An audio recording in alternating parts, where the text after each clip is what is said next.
언제 들어도 기분 좋은 금이 간 항아리 이야기를 아십니까? 금이 간 항아리요. 어떤 사람이 물지개에 각각 항아리 하나씩을 매달고 물을 날랐습니다. 오른쪽 항아리는 온전했지만 왼쪽 항아리는 금이 가 있었습니다. 그래서 주인이 물을 받아 집에 오면 오른쪽 항아리는 물이 가득 차 있었지만 금이 간 왼쪽 항아리는 물이 절반밖에 차 있지 않았습니다.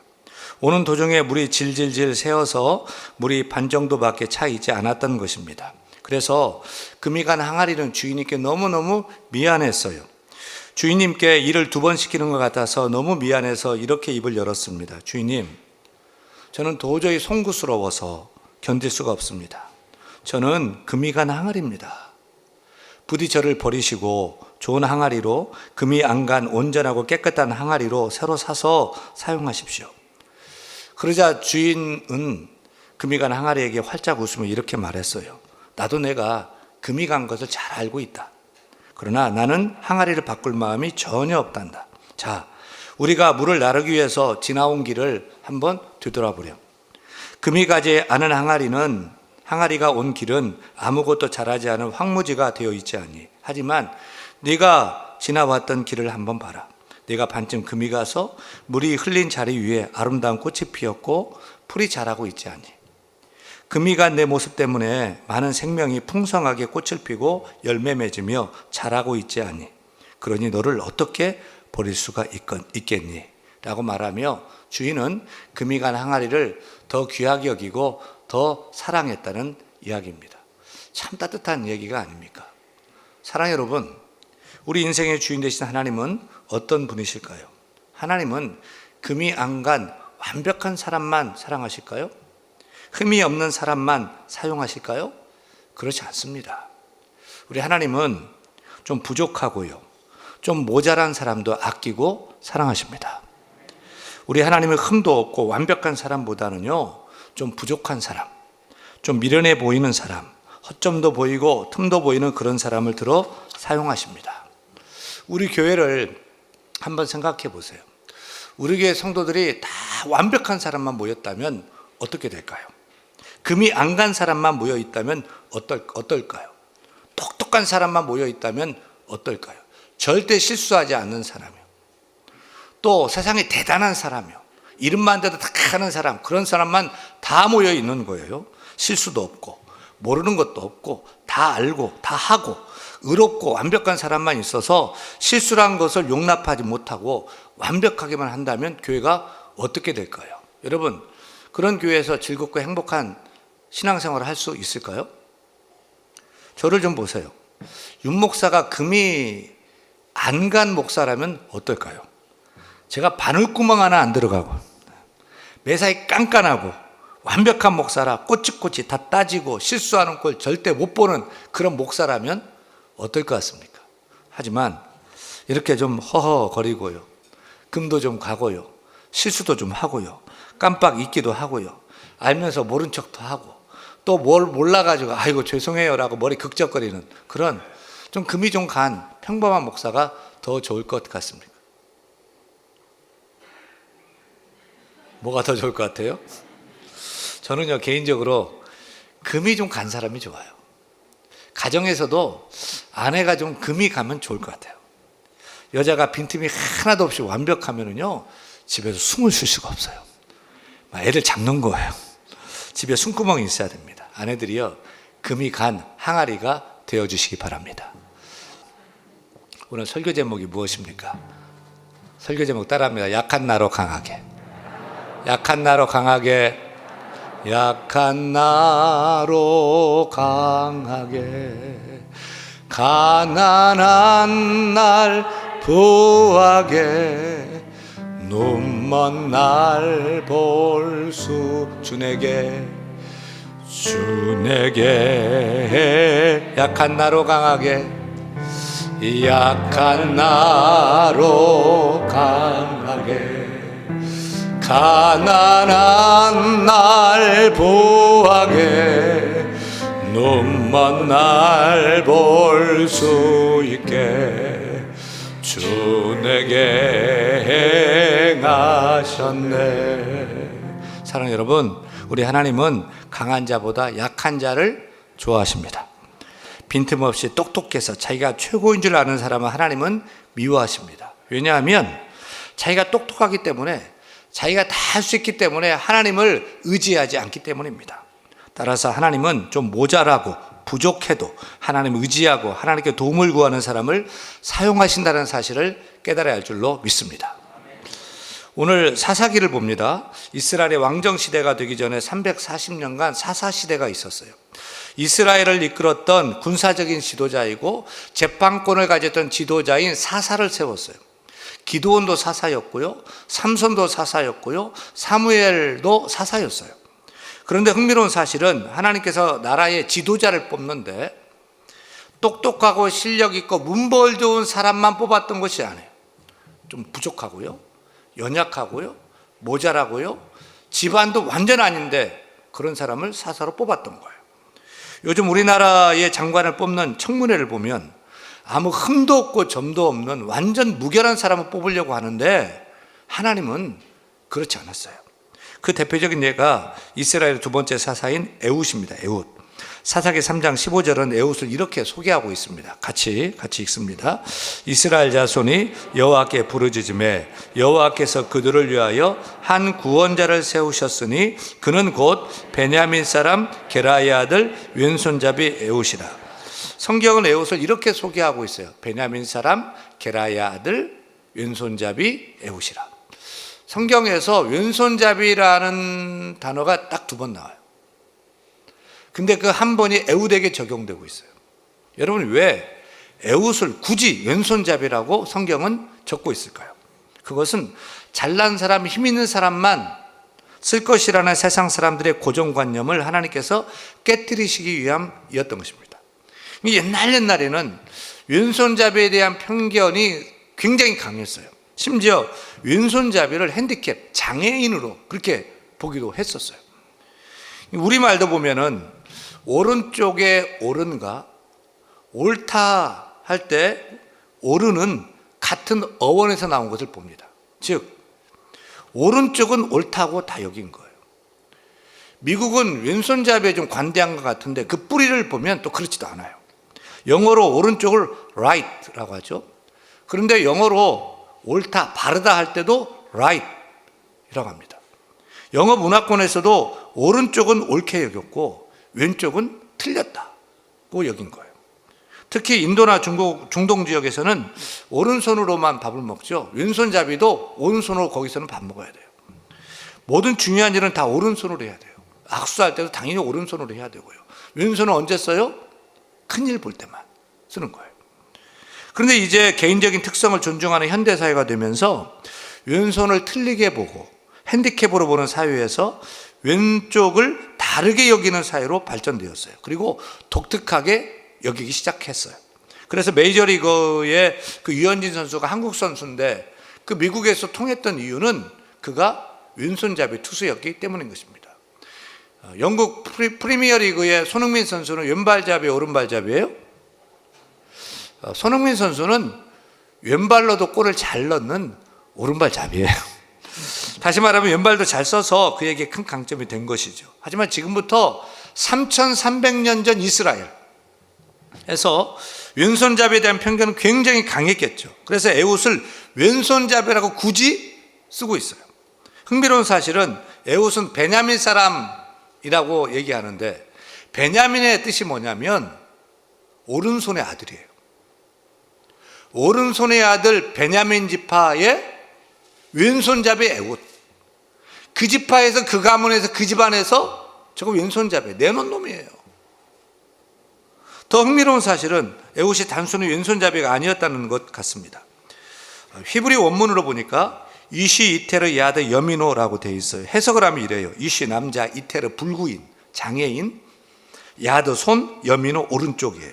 즉 오른손이 장애인 사람, 정말 장애자였던 것 같아요. 오른손을 쓰지 못하는. 그래서 왼손을 써야만 했던 왼손잡이가 된 거죠. 말츠라는 심리학자는 이 세상의 95%의 사람이 자신의 어떤 핸디캡, 어떤 약점, 어떤 열등감을 다 가지고 살아간다는 것입니다. 그런데 문제는 내 약점이 무엇인가에 있는 것이 아니라 그 약점을 어떻게 이해하느냐, 어떻게 받아들이느냐, 나아가 어떻게 극복하느냐에 따라서 그의 인생이 달라진다고 했습니다. 여러분은 어떤 약점, 어떤 단점, 어떤 핸디캡을 가지고 있습니까? 누구나 다 약점이 있죠.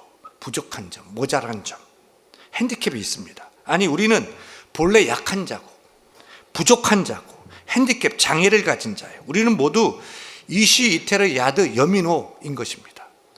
오른손에 장애를 가진 왼손잡이 에웃이 바로 우리인 거예요. 그렇다면 문제는 그것 때문에 열등감에 빠져서는 안 되는 거예요.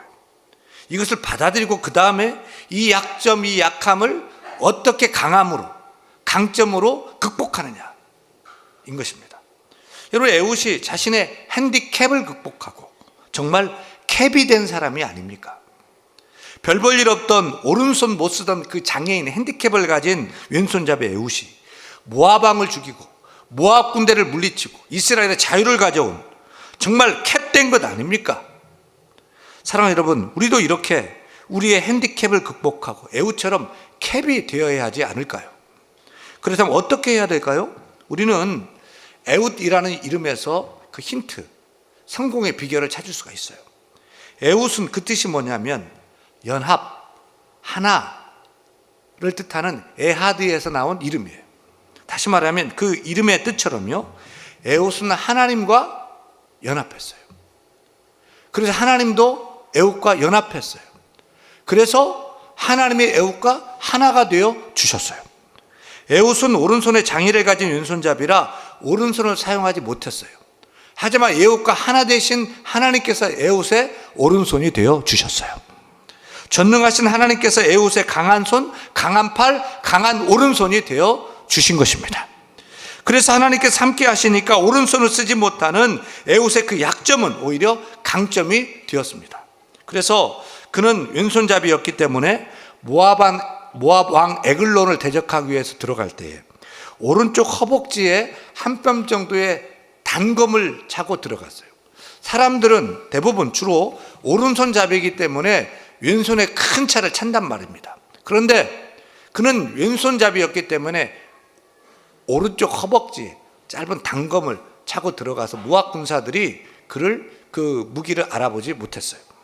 그래서 쉽게 모압 왕 에글론에게 의심 없이 접근할 수 있었고 결국 그를 처단하는데 성공하게 되었습니다.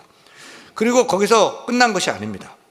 에브라임의 산지에 올라가 나팔을 불었어요. 그리고 나를 따르라. 여호와께서 너희 원수들인 모압을 너희의 손에 넘겨주셨느니라 라고 하면서 흩어진 이스라엘의 온 백성을 하나님과 하나 되게 했어요.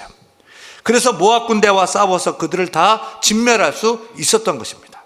그 다음이 놀랍습니다. 사사기 3장 30절이에요. 3장 30절 읽습니다.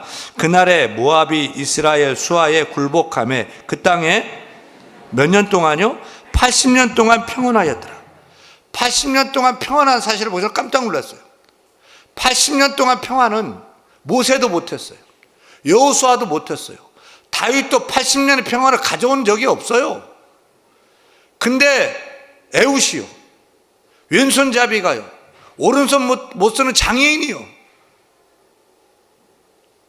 모압 군대를 무찌르고 모압, 암몬, 블레셋 3국을 평정하고 이스라엘을 압제했던 모압 왕 에글론을 단검 가지고 들어가서 왼손잡이가, 오른손 못 쓰는 사람이 들어가서 죽이고 모압 군대를 일으키고 하나님과 하나 되게 했어요. 그 사사되고서 이스라엘 땅에 80년의 평안을 가져온 거예요. 할렐루야. 어떻게 이것이 가능할까요? 하나님이 부족한 에웃과, 연약했던 에웃과 함께 하셨기 때문입니다. 에웃의 이름처럼 하나님의 에웃과 하나 되어 주셔서 그의 오른손이 되어 주셨던 것입니다. 그러할 때 이스라엘 역사에 없는 평안의 시대를 맞게 된 것입니다. 다시 말씀드려요. 우리도 이시 이테르 야드 여미노가 아닙니까? 우리의 장애, 핸디캡, 열등감 어떻게 극복할 수 있을까요? 못 배웠어요. 가진 것도 없어요. 잘난 것도 없어요. 건강하지도 않아요. 또 남모르는 약점, 핸디캡 많아요. 하지만 에웃과 하나 되신 하나님께서 우리와 하나가 되어 주신다면, 우리와 연합해 주신다면, 하나님이 나의 오른손 되어 주신다면 할 수가 있습니다. 할 수 있습니다. 나의 부족, 나의 연약함 하나님의 강함으로 채워주시는 줄로 믿습니다. 우리 교단의 신학교가 총신대학교예요. 현재 총신대학교 총장님은 이재서 총장님인데 그는 시각장애인입니다. 우리 교회에서 오셔서 설교도 하셨어요. 태어날 때부터 앞을 못 보는 맹인은 아니었어요. 15살 때 실명했어요. 15살 청소년 사춘기 때 실명한 거예요. 그러니 그 사춘기 때 얼마나 절망하고 앞도 안 보이고 인생이 캄캄했을 거예요. 세상을 포기하고도 싶었어요. 그런데 이제서 그 청소년에게 하나님이 찾아오셨어요. 만나주셨어요. 그리고 함께 하셨어요. 하나님 연합하시고 하나가 되어주셨어요. 하나님의 그의 눈이 되어주셨어요. 그가 가는 길에 지팡이가 되어주셨어요. 그래서 총신대학교 사회복지학과 교수로 25년간 재직하고 은퇴하면서 총장이 지원한 거예요. 그리고 한국 최초로, 아니 세계 최초로 시각장애인이 대학교 총장 된 것은 이분밖에 없어요. 그것도 전 세계적으로 신학교로서는 최고이고 최대인 총신대학교의 총장이 된 거예요. 그것도 시각장애인이 말입니다. 그래서 사람들은 총장님을 보고 장애인임에도 불구하고 총장이 되어서 대단하다고 엄지척해요. 하지만 총장님은 이렇게 말을 해요. 장애인임에도 불구하고 제가 대단해서 총장 된 것이 아닙니다. 장애 덕분에 총장 된 것입니다. 안 못 보는 장애 덕분에 하나님 불쌍히 여겨주셔서 총장이 된 것입니다. 전적인 하나님의 은혜입니다. 총장이 될 때 안 못 보는 분이 PT를 하고 안 못 보는 분이 총장하겠다 나서니까 사람들이 동정이 막 일어나가지고 우리 그 장애가 총장들한테 큰 역할을 했던 것이 사실이에요. 제가 옆에서 총장님을 쭉 보니까 이 앞을 못 보니까 이게 핸디캡이고 큰 약점이에요. 어디 가서도 혼자 못 가요. 항상 누가 잡아줘야 돼요. 이 교회 와서도 계단 올라올 때 잡아줘야 되고 마이크가 여기 있다고 강대상 여기 있다고 센터를 잡아줘야 되고 이런단 말이에요. 근데 앞을 못 보니까 큰 장점이 있어요. 보이는 게 없으니까 겁이 없어요. 보지 못하니까 누구를 만나든지요 그냥 돈 달라고 해요. 그냥 인정사정 없이 돈 달라 학교 좀 도와달라. 보이는 게 없으니까 줄 때까지 말을 해요. 보면 눈치가 없어요. 물물 안 가려요. 우리는 그냥 눈치 보고 애둘러서 막 이렇게 좀 막 부탁하고 이러는데 그냥 물물 안 가려요. 보이는 게 없으니까 그냥 돈 달라고요. 학교 도와달라고요. 줄 때까지 막 얘기하는 거예요. 그래서 지금까지 총장님들 중에서 모금을 제일 많이 한 분이 되었어요. 사랑해요 여러분, 하나님은 잘난 사람, 똑똑한 사람, 대단한 사람, 문벌 좋은 사람만 사용하는 것이 결코 아니에요. 우리 하나님은 장애를 가진 사람도 부족한 사람도 약점 있는 사람도 하나님 붙들어서 더 크게 사용하시는 좋으신 하나님이십니다. 에훗만 그런 게 아니에요. 이제서 총장님만 그런 게 아니에요. 에훗 다음에 3대 사사가 삼갈이에요. 삼갈을 이렇게 소개합니다. 31절 말씀 같이 읽어요. 에훗 후에는 아낫의 아들 삼갈이 있어 소모는 막대기로 블레셋 사람 600명을 죽였고 그도 이스라엘을 구원하였더라. 3대 사사가 누구냐? 삼갈이에요. 이름이 삼갈이 뭡니까? 우리식으로 하면 삼돌이 삼식이. 그러니까 집안이 굉장히 미천했던 그런 집안인 거예요. 아버지가 누구냐? 소속 지파가 없어요. 아낫의 아들 아낫인 거예요. 아낫은 가나안 여신의 이름이 아낫이에요. 그러니까 삼갈의 집안은 정통 히브리 출신 집안이 아니었던 거예요. 가나안 족속 이방인 출신이었던 것 같아요. 이방 여신을 숭배했던 그런 집안이었어요. 근데 삼갈이 유대교로 개종했던 것 같습니다. 뿐만 아니라 그는 농부예요. 배운 게 없어요. 잘 싸우는 용사가 아니었다는 거예요. 근데 삼갈이 무엇으로 블레셋 사람을 쳐서 이겼대요? 긴 칼로요? 큰 창으로요? 병거로요? 아니요. 소모는 막대기로요. 에훗은 긴 칼이 아니라 단검 가지고 들어가서 참 대단했는데 삼갈은 한술 더 떠요. 소모는 막대기로요.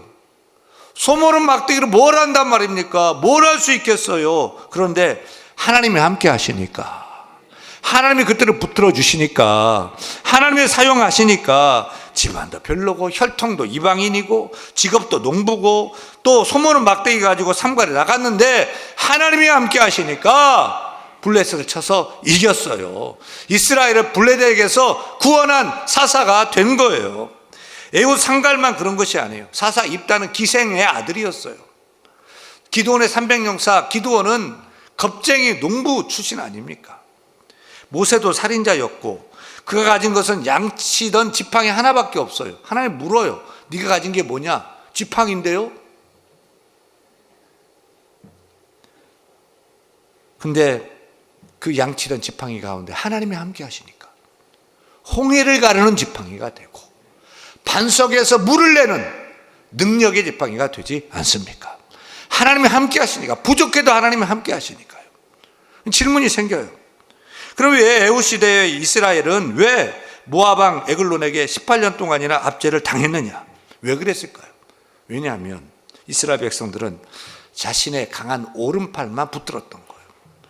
내 힘만 의지했던 거예요. 하나님 찾지 않았던 거예요. 하지만 에훗은 부족했어요. 연약했어요. 장애를 가졌어요. 대신 하나님과 함께 했어요. 하나님과 하나가 되어주셨어요. 하나님이 그의 오른손이 되어주셨어요. 그래서 승리할 수가 있었던 것입니다. 따라서 약하고 부족한 우리도 하나님과 함께하면 됩니다. 하나님과 하나 되면 됩니다. 하나님이 나의 오른손이 되어주시고 강함 되어주시면 되는 것입니다. 사랑하는 여러분, 우리 하나님은 어떤 분이십니까? 하나님은 어떤 분이죠? 고린도전서 1장 27절 28절 말씀을 읽어요. 우리 하나님 이런 분 참 신비로운 분이에요. 읽습니다. 그러나 하나님께서 세상에 미련한 것들을 택하사 지혜 있는 자들을 부끄럽게 하시는 하나님이에요. 또 세상에 약한 것들을 택하사 강한 것들을 부끄럽게 하시는 하나님이에요. 또 하나님께서는요, 세상에 천한 것들과 멸시받는 것들과 없는 것들을 택하사 있는 것들을 폐하시는 하나님이십니다. 아멘. 이런 하나님을 잘 아는 사도 바울은 이렇게 고백을 해요. 같이 읽어요. 내가 그리스도를 위하여 약한 것들과 능력과 궁핍과 핍박과 곤란을 기뻐하노니 이는 내가 약할 그때에 곧 강함이니라. 따라합니다. 내가 약할 때 하나님은 나의 강함 되십니다. 내가 미련할 때 하나님은 나의 지혜가 되십니다. 내가 가난할 때 하나님 나의 부함 되십니다. 하나님이 나의 능력 되십니다. 할렐루야. 이 말씀을 믿고 하나님 앞에 서야 됩니다. 하나님과 하나 되어야 됩니다. 넘어질 거면 하나님 앞에서 넘어지세요. 약해질 거면 하나님 앞에서 약해지시길 바랍니다. 하나님은 강함이십니다. 하나님의 능력이십니다. 예수 그리스도는 능력의 이름 예수 그리스도인 것입니다. 기억하세요. 죄를 지으면 안 되지만 약함은 괜찮아요. 약점은 괜찮아요. 대신 그 약함 가지고 하나님 앞으로 나아가시길 바랍니다. 언제나 우리의 문제는 내가 강하다고 여기는 거예요. 내가 할 수 있다. 나는 똑똑하다. 나는 대단하다고 여기는 것이 문제인 거예요. 우리의 약함은 괜찮습니다. 그것 가지고 하나님께 나오면 하나님은 강함되어 주십니다. 사랑하는 여러분, 여러분의 약점은 무엇입니까? 또 금이 간 인생은 아닙니까? 우리는 모두 이시 이테르 야드 여민호입니다. 핸디캡을 다 가졌어요. 하지만 하나님 앞에 나오면 괜찮습니다. 에훗처럼 하나님께 나와 하나님과 하나 되면 괜찮습니다. 하나님 나와 나의 오른손이 되어주시고 강함되어 주시기 때문입니다.